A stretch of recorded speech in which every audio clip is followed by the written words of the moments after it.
প্রিয় দেশবাসী, ভাই ও বোনেরা, বর্তমান অন্তর্বর্তীকালীন সরকার হাজারো শহীদের রক্তের বিনিময় লক্ষ কোটি জনতার গণ অভ্যুত্থানের ফসল।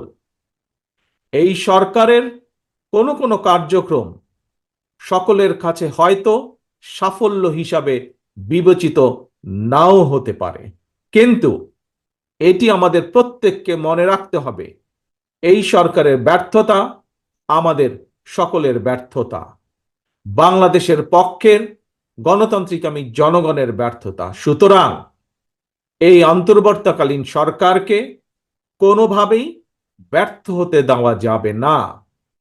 দেশে বিদেশে থেকে নানা রকমের উস্কানিতেও জনগণ অন্তর্বর্তীকালীন সরকারকে ব্যর্থ হতে দেবে না।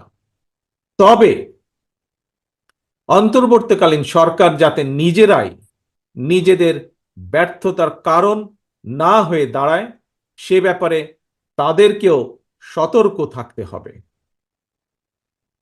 বাংলাদেশ কিংবা যে কোনো দেশেই গণ অভ্যুত্থানের মাধ্যমে গঠিত সরকার অবশ্যই জনগণের সরকার। তাই জনগণ অন্তর্বর্তীকালীন সরকারের প্রতি সহযোগিতা অব্যাহত রেখেছে, রাখবে। তবে কোনো এক পর্যায়ে অন্তর্বর্তীকালীন সরকারের জবাবদিহিতাও কিন্তু নির্বাচিত সংসদের মাধ্যমেই নিশ্চিত করা হয়।